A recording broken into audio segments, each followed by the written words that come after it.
You are listening to We Saw the Devil, an investigative and conversational true crime podcast that deep dives into fascinating criminal cases that are solved, unsolved, or ongoing. From America's Lori Vallow to Germany's Armin Meiwes, we examine and discuss the world's most shocking cases. If you're enjoying the show, don't forget to follow us online. Check us out at WeSawTheDevil.com and We Saw the Devil on Facebook, Twitter, and Instagram. And don't forget, you can become part of the show by backing us on Patreon.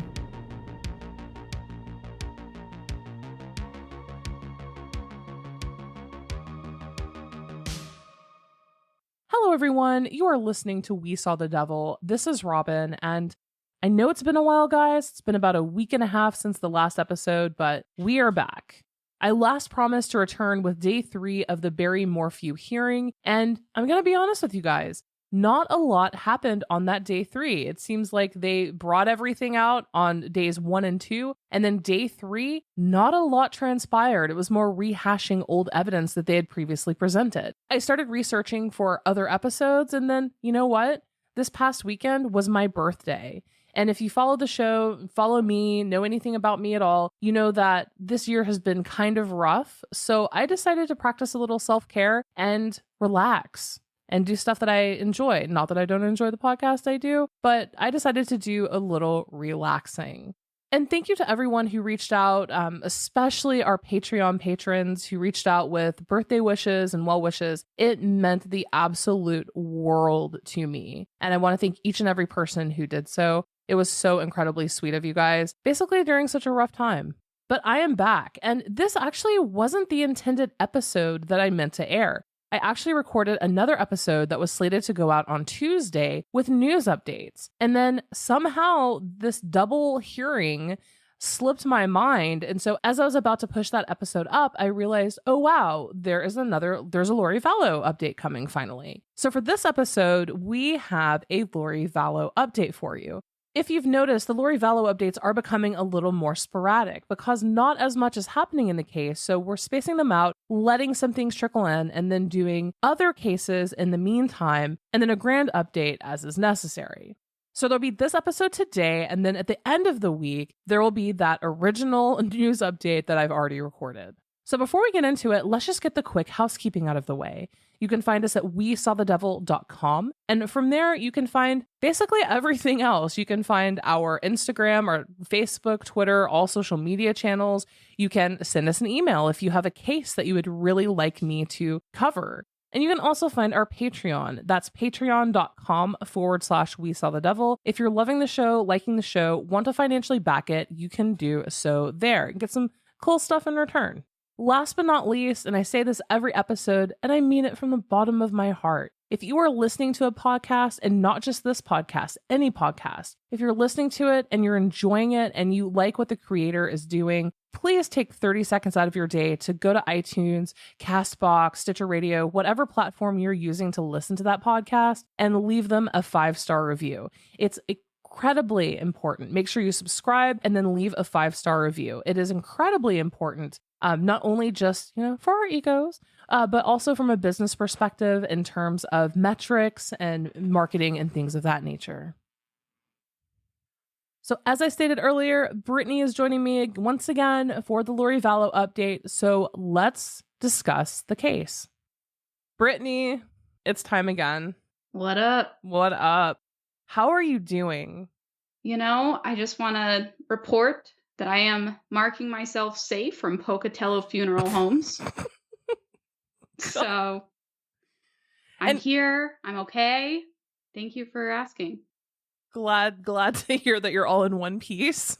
Do you want to tell listeners, for those who may not be familiar or follow, say, East Idaho News, what exactly is going on at this funeral home?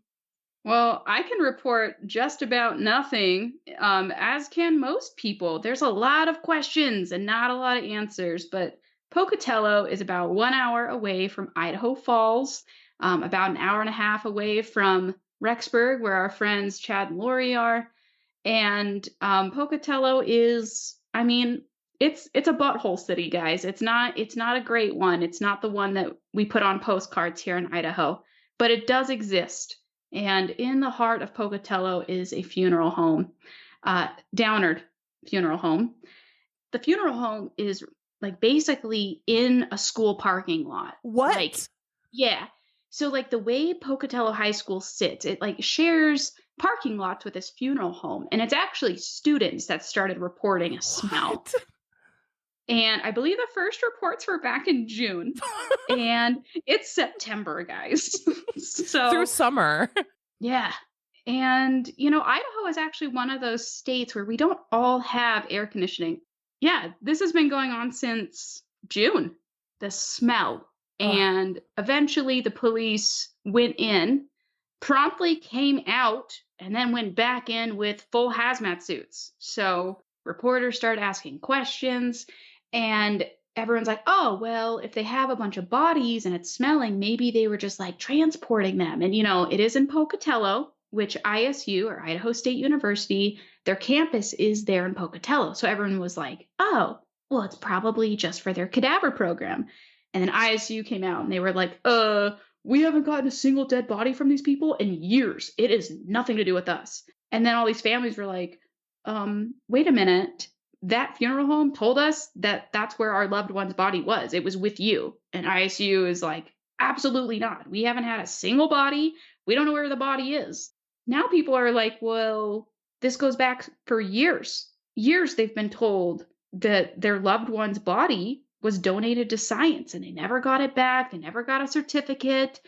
It's a literal hot mess, guys. I mean, there's at this point, at least 6 bodies, adult bodies that have not been identified. Like they don't know whose body this is, and who knows how long it's just been sitting out. Okay, but here's my question. Were they actually just sitting out? Like Well, unrefrigerated, not in a morgue, in a cooler? Like, were they just sitting out? I mean, they had to have been because of the smell. Were they performing services? Like, I have so many questions. here's what is known. Okay, so this particular office is one of the only funeral homes in the area. They also owned the same owners have the crematory. Is that the right word? That sounds like an ice cream place. That's not Forbidden ice cream. forbidden ice cream. Crematory. Okay, anyways, if someone is listening and you make an ice cream shop and you call it the crematory, will you tell us? Like I just want to see what your branding looks like. Yes. Anyways, so they do own where you go and cremate bodies. And then on top of that, they are a satellite office for a cornea harvesting isn't the right word, but I don't know what word to use here. But they did harvest corneas as part of this Boise program where, cadaver. That's if you've ever had a cornea transplant, it's from a cadaver. That's where they come from. So they were certified to perform the necessary surgeries to extract. That's a way better word than harvest. There you go. So anyways, that's what we're doing here while we just kind of wait on the Vallow case. Idaho's like, not a lot's going on with the Lori Vallow case. We need to compensate stat. Again, I know I've said this before, but guys, we don't have an NFL team. What else are we supposed to do here? Oh, man, it's crazy. So I look forward to, we will definitely be talking about this more as more news comes from this, because I want to know what is going on with cadavers that could not be identified upon it, apparently, first inspection, and then plus 50 fetuses. Yeah. 50 plus. And again, just to throw it out there, it's not 12 bodies. By all accounts, they all say it's at least 12. Like they're rounding at this point. Yeah, listen to the wording. It's very specific. Yeah. So, I mean, it's not going to be great, but we'll talk about it. Well, I threw it out on Facebook and asked how through this. We'll get through all of it together. I threw it out on Facebook and asked how all of you, is it Idahoans? Is that how you refer to yourself? I refer to myself in other ways, but yes, as a state, Idahoans is appropriate. Okay. Well, I asked our Idahoans how they were doing, and a lot of y'all aren't doing so hot. So stay strong, hashtag Idaho strong, and you will get through this trying time. And if any of you have tips for police, they're asking for them. So if you have a loved one or if you have heard of someone who passed away, I basically since 2011 is where they're drawing this back to. So it would be worth maybe mentioning it. If you thought your loved one's body was donated to ISU, there's a good chance it was not. And it happens. Actually, when I was living in Maine, I had a really close friend who lived in Boston, and he actually worked at a funeral home doing IT. And he actually reported the funeral home and left his job because they were like massive fraud. They were cremating people, basically getting people to buy like a top of the line casket and then cremating them secretly. And then, not burying it, but they got the casket. They were reusing caskets, going through the funeral, with the body in it. And then when the family left, they would dump the body and just basically throw it in a grave. They would go pick up bodies. Yeah. They would go pick up bodies at hospitals and morgues and then drive around with it for like 3 hours just to get the mileage because they can charge by the mile when they pick up a body. Yeah, all sorts of fraud. And he ended up actually reporting them. Okay, is this like industry just not regulated? Because this is all sounding like we need maybe some basic standards. You should not be able to read this headline of what's happening in Pocatello and be like, yeah, same. That happened here. Like, that shouldn't be happening. This is wrong. I think it's like an episode. The worst funeral home fraud cases. Okay, I'm all in. Awesome. I won't eat before, but I'm in.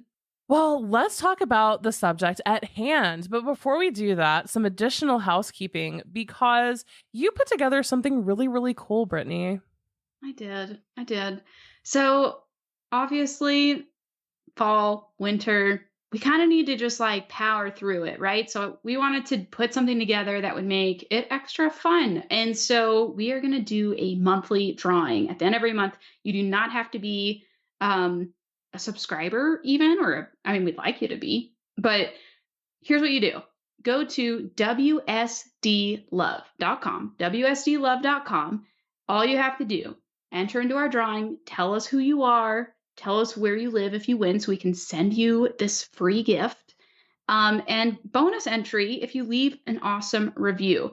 At the end of this little input while you're filling us out to be entered into the drawing, there's a link. You can actually say, yeah, I'll leave a review on Apple. I'll leave a review on Podchaser. There's a couple other ones too. But enter every month. We'd love to, have a really cool drawing. So once again, wsdlove.com. Come get some free shit. And you'll know that you're on the right page because it literally says get some free shit. It does. It does say that. Mm-hmm. And then I guess another fun little thing we're going to do, speaking of, treats and whatnot, free treats, it is pretty clear to me that we don't know that much about Robin here. We don't. So I thought it'd be fun to have a little get to know you episode where I interview Robin and we can learn a little bit about her background and when she came to find an affinity for true crime. And while I ask her questions, she may or may not be eating some surprise treats that I ordered from Amazon. It was really interesting that I received in the mail a packet. Well, a package showed up on my doorstep and it said raw bean. And so it's going to be some good stuff. Lots of stuff came. It was shipped internationally. So are these imported goods? No, these are not goods by any means. Guys, I specifically asked for the help from our Patreon group to have them suggest the most horrific things that we could ask Robin to eat while I interview her. This is yet another reason you should probably consider becoming a supporter of the show. You could have fed Robin filth. Yeah, right. I saw the box and it kind of was a little broken and I saw ranch soda and then Brittany informed me that that's actually like the nicest thing. It is very nice. Who doesn't love a nice, cool, bubbly drink of ranch dressing? That's the palate cleanser, guys. It is. So it's going to be fun. So that's coming up soon. Yeah, probably over the next week. Probably within the next week. Excited. Alrighty, well, let's just go ahead and start talking about Lori Vallow. Guys, it's been a while. I think it's been a month? A month and a half since we've actually had a Lori Vallow episode out.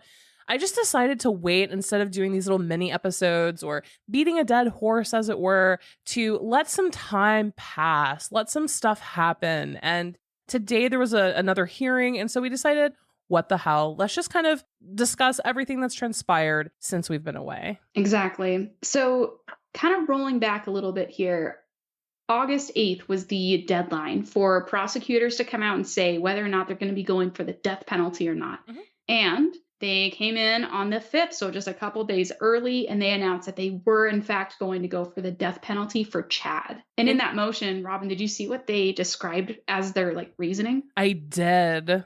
So it says the nature and magnitude of these crimes warrant the possibility of the highest possible punishment. And props to you, fam, because you called it. You said that you believe that they would seek the death penalty. Of course. Yes. This is one of the most horrific things to come out of Idaho. We have to do this. Going along with that, because the death penalty is now on the table, everyone was kind of like, well, wait a minute, Mark Means might need some help because that means, Lori's probably going to get charged too. And so that is why Lori actually has a brand new attorney that was appointed to her case, James Archibald. He's actually a death penalty certified attorney, but Mark is still the lead. Oh, Mark, bless his heart. Bless his heart. I actually have a little surprise for you regarding Mark Means. Are you ready for this? I'm ready. Okay, guys. I guess it's for everyone. It's not just for Robin. But so here's what I noticed. A couple of things. I noticed that Mark Means, when he's tweeting, he commented on this one thing about hurricane victims. And he said, glad to hear these people will help. That's my home state. Hopefully it goes better than the evacuation of Afghanistan. And so I thought, hopefully it goes better than the Daybell kids interview yesterday. And then he replied and he said, I've only seen bits and pieces. Any specific thoughts on the interview you'd like to share? So I said, it seems like Chad is turning on your client, or at least that's how the producers of the show made it seem. What do you think of the parts that you saw? Now, this was on September 3rd when he said this. The next day, it was when John Pryor filed his motion to separate the cases. But Mark Means said, I can understand the kids' anger and frustration due to the way they've been treated by local and federal law enforcement. So it kind of just opened up this can of worms, and I noticed Mark Means had this new website, and there's a bunch of logos on his website, guys. Go to means-law.com and you'll see these too. There's a whole bunch of logos, and it's best lawyers, 5 stars. I went to every single one of those websites and I searched for Mark Means, and I just want to throw this out there. All of them are lies. All of them. Really? First of all, yes. This took me a little while, guys, but here's what I found. First of all, Avo, or AVVO, he says that he has 5 stars and he's a 10.0 superb level. First of all, he's a 4.5 star, and my favorite is all of the negative reviews that he has. Little clip here. He got a negative review from someone, and he replied to them and said, unfortunately, I'm unable to, quote, satisfy every client. What? And I'm going to keep telling you more. He lists himself as part of the Idaho Mediation Association, right? He's a family law guy. He should definitely be there. He puts their logo on his website. Guess what? He's not in their directory. Oh, wow. Next one. Martindale Hubble is the exact same thing as the award that he lists twice as the AV Preeminent 2017 peer rated for the highest level of professional excellence. He's not listed. He doesn't have a single review on that website. Oh, wow. Not one. Next one. The National Law Journal. They don't even have a drop down for the state of Idaho. So I'm not sure how he thinks that he's a top lawyer there either. Bestlawyers.com. He's not listed there. Idaho Trial Lawyers Association, which is kind of important for the top case on his plate right now. He's not listed as a trial lawyer, and that's the state website. Superlawyers.com, also not listed. This guy has all of these logos, and he's making himself out to be this attorney that he's literally not. I think at this point, the only thing he's qualified to put on his website is as seen on court TV. Basically, yes. Yes. Wow. So I highly doubt that Mark Means will ever hear this, but if there is a chance of it, bro, you should probably either take those down or maybe reach out to every single one of those and correct their common mistake of just somehow forgetting that you exist. Oh my God. Well, the sad part too is that he really tried to revamp his website and it just somehow ended up looking like almost worse. It is a little bit worse. And I kind of appreciate that somehow. It's very fitting somehow. Also, his middle name is Leroy. So, anyways, that's it. I just wanted to let you know what rabbit holes I've been in while we've been waiting for more information. Oh my on this God. case. I don't know whether to be sympathetic or impressed that you felt possessed to start going through all of the associations that he claimed to be a part of. Well, you're welcome. I know you said that you were okay in Idaho, but like I'm really starting to wonder. We're hanging in. Oh God. Well, thank you for your diligence and research. That's crazy though. Yeah. Poor Yeah, he's Martins. probably gonna get in trouble. All it takes is one person, right? Well, let's talk about the death penalty. Segueing off of that, since you are an Idahoan, do you want to talk about the death penalty in Idaho and how that's like historically kind of worked? Yeah. Well, Idaho became a state in 1864. I did have to look that up. That's not something we just know here. We're also ranked last in education, so we definitely did not know that. Okay, so since 1864, Idaho has actually only carried out 29 executions. Oh wow. It was one of the first things we did though as a state, is we knocked our very first execution out publicly as a hanging in 1864. So like, you know, other states come up with like ways to like figure out infrastructure and like, you know, helping people, and we're just like, get it done. Another little fun nugget here. Up until 2009, we still used a firing squad. Wow. Gang, gang. Now we only do lethal injection, so it's kind of lame. But yeah, as of right now, obviously Chad's not on death row, so he's only got 8 buddies that are on death row waiting for him. Men are kept in Kuna, Idaho. It's actually just right outside of Boise. And women are kept in Pocatello, which is not too far away from where Miss Lori is currently being housed. Death row here, it's not exactly glamorous. They're kept in their cells 23 hours a day. They get 1 hour outside. They have a 12-foot by 7 cell. That's it. I know a lot of people are like, no, the death penalty is not good enough. But I mean, like, that sounds pretty terrible. And fun fact, of our 8 death row inmates that we have currently, one of them is a female. Represent. Wow. And her name is Robin. Well then. Well then. Is her name Robin Rowe? It is. Oh, like that little play on words. That's something. Well, Lori won't be all alone then. She won't be alone. She'll have a little buddy.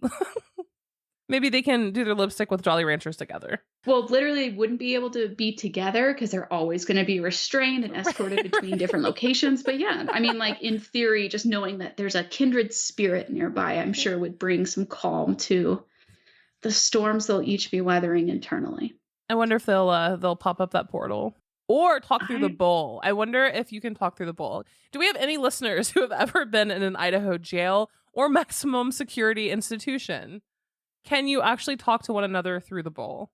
Listen to yourself. Maximum security. We don't have listeners in a maximum security prison. You never know what people did in their younger years. You know, gang, and then they got out on good behavior. I don't know. Oh my God. I don't judge people. Okay, I guess I do. If any of you are listening and you were in a maximum security penitentiary here in Idaho, can you tell us more about it? Yeah. Also, what did you do first to get there? Let's start with the basics. I have questions. That's crazy, though. I still haven't quite wrapped my head around. I do see a lot of people online on various social media outlets and channels discussing still the death penalty and how it's actually going to relate. But let's move on to the next piece of news. Do you have any other pieces on the death penalty?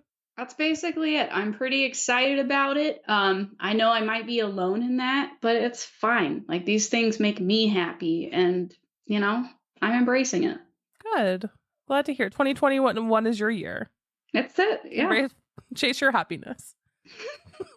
So as Brittany has already mentioned, so John Pryor did file to have Chad Daybell's case severed from Lori's. That is a move that I think everyone saw coming. I know that we've been kind of predicting and just speculating on this forever. Everyone has, since they were both arrested, is who's going to turn on who? Will Chad be the first one to turn? Will Lori be the first one to turn? Are they both going to keep, their mouths shut and make it to the end and go through this case together? Was not the case, guys. I, for one, am all about the more dumpster fires, the better. I love the idea of them turning on each other. I think this is going to be amazing. So John Pryor filed this on September 7th, and the document says, comes now the defendant by and through his attorney, John Pryor, and moves this court pursuant to Idaho criminal rule, blah, blah, blah, blah, severing the cases between the defendants Chad Daybell and Lori Vallow. The motion for severance of the cases in trial is brought on the basis that if the cases in trial are not severed, the defendant, Chad Daybell, will not be afforded a fair and impartial trial. The defendant further seeks an order from the court directing that the Fremont County prosecutor deliver to the court for inspection in camera any statements or confessions made by both defendants that the state intends to introduce as evidence at trial. The counsel for the defendant further requests that the court set a briefing schedule and a hearing date on this motion. Counsel for the defendant requests an opportunity to present evidence and offer argument. So that was actually a good bit to unpack in that filing. Yeah. Okay. Can you tell me what that said? Like I'm a 5-year-old. So basically, John Pryor sees that Chad being tied to Lori is not a good idea, wants to sever the trials, and in fact, he wants to know what Lori's been saying behind closed doors. Oh, snap. So basically, guys, it's pretty much indicative that they've turned on one another. But who did it first is my question. Mm-hmm. That's what I want to know.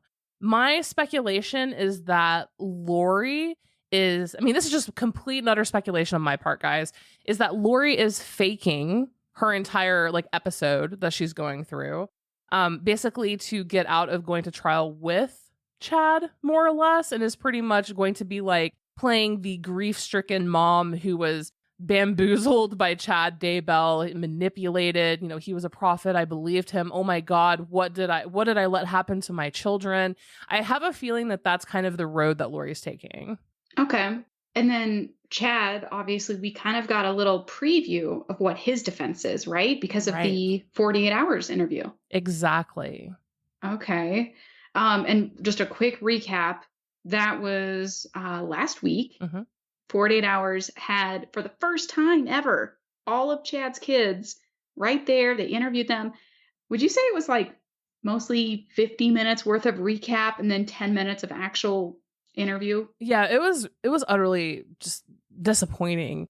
Yeah. So we'll obviously get into that, but his defense, if we compare that to what we think Lori's would be, is that Chad had no idea that this even happened, that the kids had, been killed, that they were buried on his property. He's just going for a complete, I had no idea. It was Lori and Alec. Right. And as everyone knows, framed. And as everyone knows, Alex Cox is no longer here to throw in his 2 cents. No kidding. So thank God, though. Yeah, thank God for that. There'd be more dead people probably if that were the case. Yeah, I think so too. So, but today is the 8th. We had the hearing we've been waiting for. Is she cray-cray or not? She is. She's still cray-cray. She's still cray-cray. Yep. Lori was found not competent to stand trial, so therefore there's going to be a 180-day extension while she continues treatment. And I wonder what her treatment plan entails. Yeah, I assume lots of drugs. And then I'm hoping that Mark Means comes out and gives us an update because he's apparently been privy to quite a bit of it. Yeah, well, here's the thing, and here's something that I'm kind of torn on, to be honest, is that the physicians who are treating her, right, in that facility are professionals, mm-hmm. They are absolute utmost professionals. So for Lori to not be malingering, she would have to actually have this ruse going 24/7. She could not let the veil slip at all. So what if there is actually a nugget of truth to this? That she actually is flipping her script because she just finally realized after being isolated and away from Chad and away from the group and Melanie Boudreau and all of that, holy shit, I literally did this. It's possible. And people have also brought up that her father, Barry, he has schizophrenia. He does, yep. But no, I mean, it's no secret that mental illness must run in their family. I mean, you look at a lot of the behavior of her relatives, it's not that, you know, it's not too far of a stretch to see that she might be suffering from some form of mental illness. Hmm. And her But life history 180 too. days from today, that's actually going to put us in March of 2022. Whew, Hmm. that tasted weird coming out. That didn't feel right. No.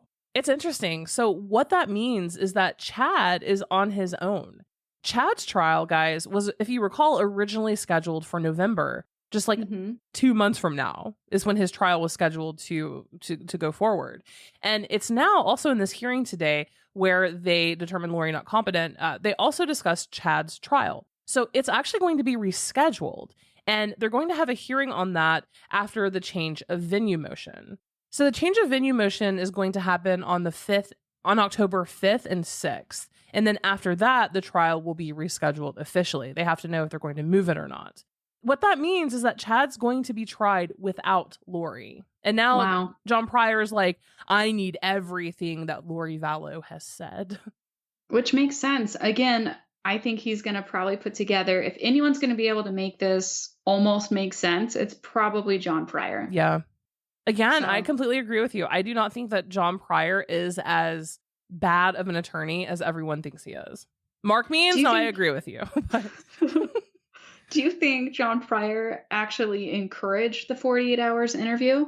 I think so, yes. Okay, think, guys, yeah. to be honest with you, I personally believe after witnessing it, especially after the filing of the motion to sever their cases, I believe that the 48 hours interview was a PR stunt.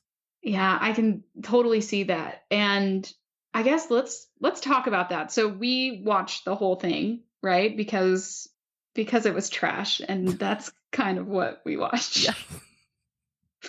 Okay, so the 48 hours interview, skipping all the recap, what were kind of some of the big takeaways?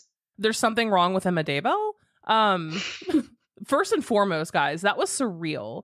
First of all, it was really surreal to see all of his children on stage. You know what I mean? For this interview. Like, that was surreal. Yeah. Everyone has kept so tight-lipped through all of this. Well, I can't say that because Emma remember, sticking her tongue out and being like a crazy ass.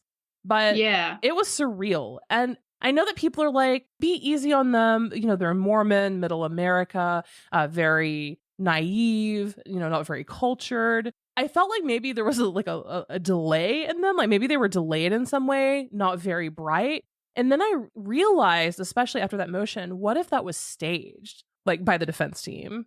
I'll throw this out there. I don't think their mannerisms were staged at all. I think that was just very organic. Really? I do. I think that's super organic. Like I am not saying this to be a jerk. I'll own it No. if I'm actually trying to be mean. But right now, the only way I can describe it is that they just have such like a homeschooled vibe to them. No, they definitely did. It was just really odd and unexpected to see them. We were actually in a private chat on our Discord with our Patreon patrons, and I think everyone, when Emma started talking, was just completely taken aback. All of it was mind blowing. Yeah. And it was so interesting to see their delay in like responding. Like there's this slowness that's there, and yet their finesse that they exhibited and their mental gymnastics. When you look at just how slow and like the delay of all their responses, and yet the finesse of their mental gymnastics, Mm-hmm. everyone in the Discord chat was like, what? Yeah. Are they serious right now? I mean, they were like, the kids were found in your father's backyard. Do you think he did it? No. Well, Yeah. my dad was definitely framed and, manipulated by Lori Vallow and Alex Cox. It's like, And then- what? And then at one point, I don't know if you heard this part too, it stood out to me, but the interviewer looks right at, I think it was a Mark Daybell, and he goes like, are you sad? Like, how does this case make you feel? I imagine it was because there was such a lack of emotion in their answers prior. And so he's kind of like trying to throw them a bone, like, hey, be human. And so his response, like, "Does this get to you? Are you sad?" His response was, "Oh, it eats at my soul." But he said it with, like, a straight face, like, he just left it there. Yeah, the lack of emotion, it was just astounding. And guys, don't forget that this case isn't just about Tylee Ryan and JJ Vallow. Their mother was Their murdered. mom. Their mom. Yeah. Their mom. And by all accounts, they loved their mom. It was a close knit family. And I mean, my God, didn't Emma Daybell even work at the same school that Tammy did? Yes. I mean, Yeah. they were close. And then, and then we're going to get there, but like, Mark Daybell said that the coroner told him that their mother had died of asphyxiation. Yes, and on top of that, I know the stories have changed a lot, but Garth was apparently home when this happened, right? So it's not like this was something that they had to like sit down and be told happened. They were part of this entire trauma. Like they were boots on the ground, you know? Yeah. And then what So was really interesting too is that supposedly he heard a thud. yeah. So the way he described it was so when he's describing, okay, tell me about the morning when your father discovered your mother. And what he said was, my dad called out with fear in his voice. He just yelled for me to come down after I heard this thud hit the floor. So it definitely makes you start thinking, okay, well, what was going on? Had Chad done something at that point? Was he trying to move the body? What was going on? Mm-hmm. But what was the quote? What did he say about the coroner? So yeah, Mark Daybell said that the coroner told him that their mother had died of asphyxiation. And now, guys, I just want to make it incredibly clear because I'm seeing this everywhere that everyone is saying that that means that Chad Daybell strangled her. And I'm here to tell you that asphyxia does not just only equate to strangulation. Asphyxial deaths, whether they're accidental, suicidal, or homicidal, are actually grouped by forensic scientists into categories based on mechanism. So we don't know the mechanism for Tammy Daybell, right? We do know that there was some sort of drug based on what the report and the affidavit that came out. We do know that there was some sort of drug involved, and then apparently the coroner told Mark Daybell that Tammy died of asphyxiation. So there are three generalized categories of asphyxiation. The first is, in fact, strangulation. Most reported murders are asphyxia by strangulation. And that can be broken down by manual, like with your own hands, like if Chad Daybell had grabbed Tammy, say, by the throat and strangled her, or ligature if he used some sort of instrument, rope, something like that. We know that that did not happen. Right. That definitely would have come up. You know, people would have commented on seeing signs of that. You'd have bruising, you'd have marks. And he would have been arrested a lot sooner. Oh, yeah. The second mechanism is chemical asphyxia, and this is where an inhaled substance interferes with the body's ability to use oxygen. So for chemical asphyxia, think of carbon monoxide, butane, nitrous oxide, which pretty sure most likely that wasn't it either. So that leaves the third category as suffocation. And suffocation by like asphyxia by suffocation can be subdivided by causation. So due to basically entrapment, environmental suffocation, smothering, choking, mechanical asphyxia combined with smothering, and also gases and drugs. There's positional asphyxia, which comes off of suffocation. And that's when someone's body is positioned in such a way that it prevents breathing. That's actually the main cause of drug and alcohol-induced asphyxia death. So like if someone, say, gets super drunk or overdoses and then their body kind of like hunches over or down and cuts off air supply, that's positional asphyxia. Also, making note for my weekend plans. oh, I have a better one for your weekend plans. The autoerotic asphyxiation is where people choke themselves to lose consciousness out of sexual gratification.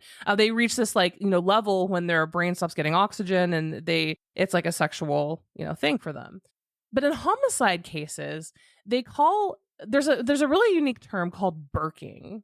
And burking is the emphasis of that word, though. Like, this sounds so harsh. I'm about to learn something and I'm not ready for it. Burking. I'll have to tell you what munting is one day. Oh, damn it. I don't even know if I want to know, though.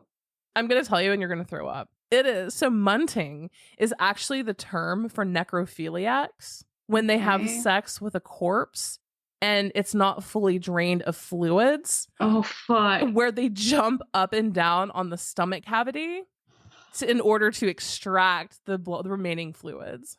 There's a term for it because it happens apparently so frequently. I'm just like trying to breathe through it, you know? Like if I breathe and the air doesn't hit the dangly thing in the back of my throat, maybe I won't gag. I actually retched the first time I heard that. I'm really proud of myself. So far, just my eyes are watering. Okay, I can do hard things. My therapist was right. You should ask your therapist about munting. Oh yeah, that'll go over real well. So in homicide cases, there's a term called burking, and it's applied to asphyxial deaths that result from someone sitting on another. Not too late. I already gagged because I was thinking about munting. Fuck. You're welcome. I tried so hard, and my eyes are watered so bad. I didn't even tell you what, I didn't even finish the definition. I just left it there. There can't be more. There's more. There can't be. There's more. Do you want to know or you want to leave it? Why would I want to know? I'm just asking. Some people are just naturally curious. Absolutely not curious. In homicide cases, burking is the term applied to asphyxial deaths that result from someone, like a perpetrator, sitting on a victim in a fashion that restricts breathing. So the victim actually does die from asphyxia. And this is kind of a form of mechanical asphyxia. Basically, the movement of the chest wall is restricted to the point that breathing isn't possible. And burking actually got its name from the case of Burke and Hare.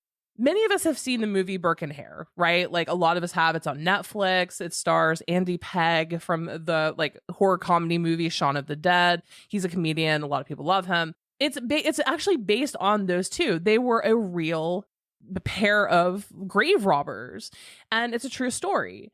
So William Burke was actually a merchant in Edinburgh, Scotland in the early 1800s. In 1827, he hooked up with William Hare, who ran sort of like a beggar's hostel/hotel in the village of Tanner's Close. Well, in 1827, a resident in the hotel died, and Burke arranged to sell the body to a local doctor who needed corpses for dissection demonstrations. Wow, this is coming for the bad part here, and so far this all sounds above board. Right, so far, and it's and then we started off this episode with Pocatello. Coming full circle. It's Pocatello. Have some respect. So Burke and Hare then loaded a coffin with bark and buried it in front of many witnesses. They had basically a fake funeral. So they then took the body and delivered it to Dr. Knox, and they actually received £7 and 10 shillings.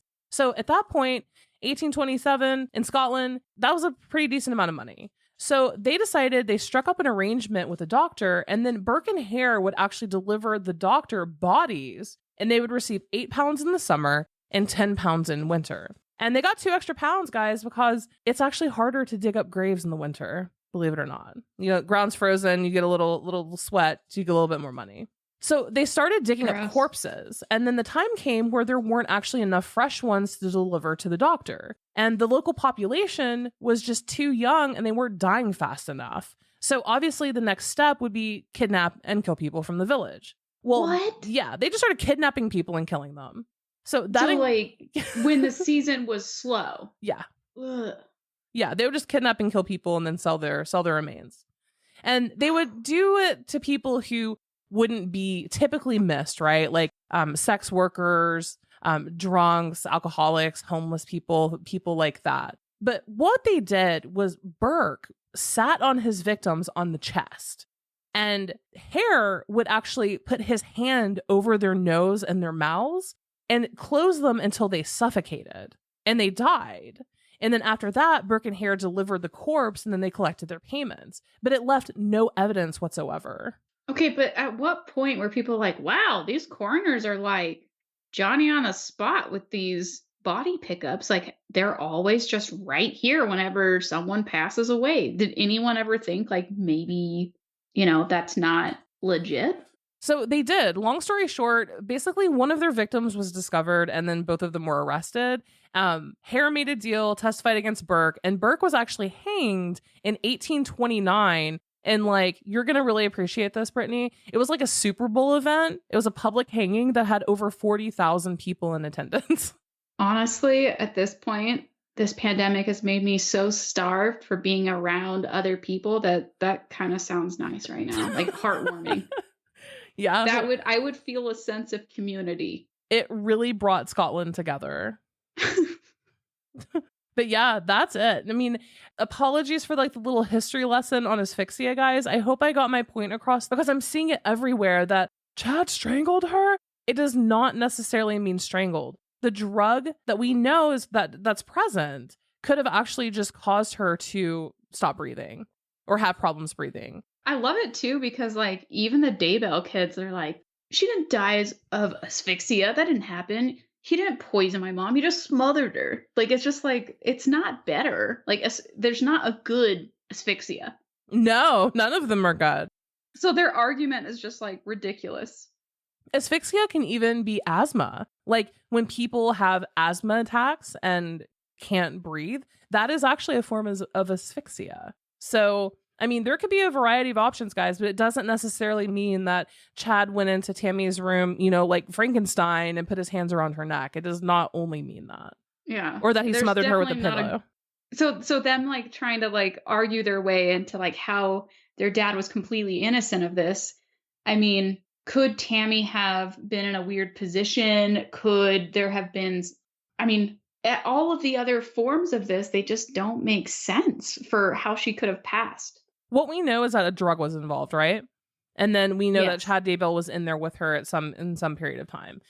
So I mean, there are a variety of things that could have happened. He could have smothered her. He could have drugged her, made her basically unconscious, and then smothered her. I definitely think that it was at his hand. Combine different types of asphyxia. There could have been like a combination, which is, you know, probably more likely if people didn't notice anything. Exactly. No, but you're absolutely right. It could be multiple and overlapping methods even. You know, one thing is for sure, though, is that it appears that a great deal of planning went into it. I think so, too. So, I mean, to your point, sure, Chad could try. John and Chad could try to explain away the deaths of Tylee and JJ. They could try all they want to say that he had no idea who was on the property and surely he would have dug a better grave. Right. And there is a pet cemetery and you guys just didn't look in the right one. Do you want to bring that up, though, what Emma said about, like, it couldn't have been my dad? Yeah. So their excuse was like, he was framed. What's your proof?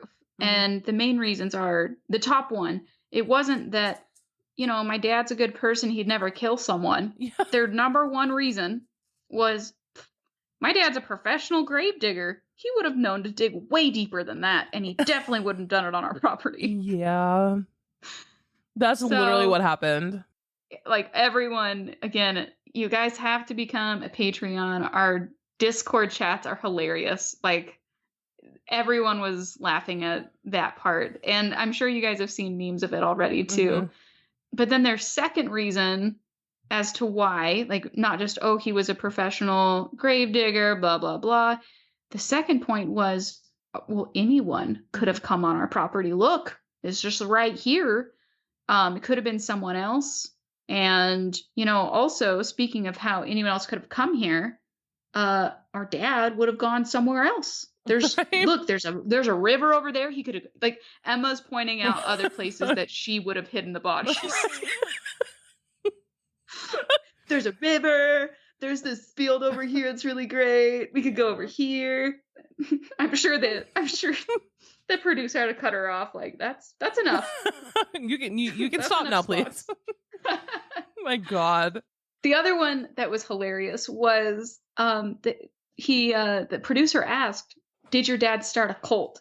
And their answer wasn't a flat, absolutely not. It was, if he did, he didn't invite us. God. They're all like, butthurt. Oh, he didn't even tell us. We would have been the best cult members. We would have been his top picks. Yeah. They were upset by it. 100%. It was surreal. And I can honestly see now how it's just kind of like that naive, Again, no judgment or like. That's the thing. Like, I'm just trying to explain this. I know that there are exceptions to rules, right? The exception to the rule, is like what happened to that Pocatello funeral home. Like, who knows where this body ends up? Like, that is the exception to the rule. Normally, if you, take a body somewhere, you're going to get it back at some point, or at least know where it went to be, right? In regards to homeschool kids, the exception to the rule is it's a completely normal social person, right? Be like, oh my gosh, you were homeschooled? Like, that's the exception. Yeah. Mm-hmm. It's And if you were homeschooled and you're listening right now, you were probably the cool one. Like, we probably had no idea. You're probably fine. probably no problem. Everyone else. It's all the other ones that ruin it for you. Well, Robin, thanks for having me on. Anytime. Sounds like we'll have some pretty great snacks for you shortly. So join us on the next episode in the near future, where Robin tells us a little bit about herself and eats some incredible snacks. So that's it for today, guys. We are now fully up to date on the Lori Vallow case, and as always, we will bring you the news as it happens and as we have those updates. Again, I have a news update later in the week on Friday that will be dropping. So many crazy things are happening in the world, and I have fallen down so many different rabbit holes of different crimes, discovered some actually really new cool podcasts that have come out on them too, and I cannot wait to air it. So that will be coming on Friday, and then we have a few surprises next week. So don't forget, our website is wesawthedevil.com. Also, if you have any questions, concerns, complaints, case requests, always loving the case requests, guys. And if you have a case that you really, really, really want me to cover, join our Patreon. Patrons get first dibs on selecting cases for the show. And I currently have a poll up in our Patreon because I am looking to start a new season, a new series of cases. And as Brittany said earlier in this episode, guys, don't forget, go to wsdlove.com. That's wsdlove.com. From there, you can basically enter to win a cool present, cool gift, or in the words of the website itself, some free shit. Don't forget, you can enter once. And if you leave a review on, say, Apple, Stitcher, any of the other platforms, you get a second entry. And at the end of the month, we will do a drawing and pick a winner. We'll be doing this every single month. So that is it for today, guys. Thank you so much for listening. I will see you on Friday. Until next crime.